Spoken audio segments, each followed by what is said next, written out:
Xwedê Teala di Sûreyê Hûd di ayeta 113 da wiha ferman dike: وَلَا تَرْكَنُوا إِلَى الَّذ۪ينَ ظَلَمُوا فَتَمَسَّكُمُ النَّارُ.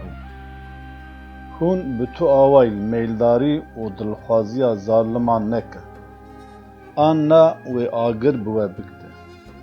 Yani dema we bi aliyekî dilê xwe bijî, dilxwazî û meyldariya kesê zalim û zordar kir, dî hûn ê musteheqê agirê cehennemê bibin.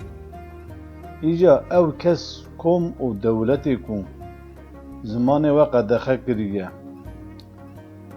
ew zalim in. Evî ku nahêlin hûn bi zimanê xwe perwerdê bibînin, bi zimanê xwe tedrîsatê bikin û tiştê zanistî hîn bibin, ew li we zulmê dike.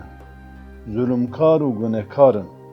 Ji ber wê divê hûn kî bibira bibe, şêx, mela, dîndar, nedîndar, misûman, nemisûman, nebin piştevanê vê zulm û neheqiyê. Lewra Xwedê perwerda bi zimanê dayîkê, dayî her kesî û dayê te jî, çawa ji milletê dunya re mafe, mafê te yê jî. Xwedê di Sûreyê Rom di ayeta 22 da wiha dibêje: وَمِنْ آيَاتِهِ خَلْقُ السَّمَاوَاتِ وَالْأَرْضِ وَاخْتِلَافُ أَلْسِنَتِكُمْ وَأَلْوَانِكُمْ. Ji nîşanên qudreta Xwedê ye xweliqandina asîmanan erdê û her wisa cudabûna reng û zimanê we jî ji nîşanên qudreta wî ye.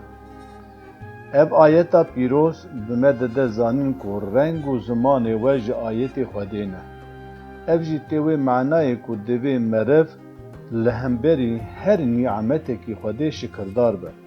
Îja şikirkirina ziman ew e ku mirov zimanê xwe hîn bibe, bi zimanê xwe bixwîne û li kar û mala xwe bi zimanê xwe xeber bide.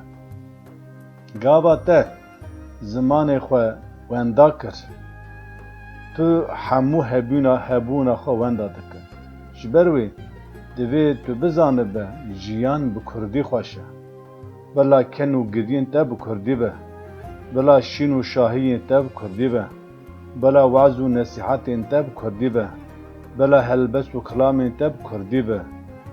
Lewra Kurdî ji ayetê Xwedê ye û her tiştê ku Xwedê layıqê ebdê xwe dîtiye, tiştên herî qenc û baş in.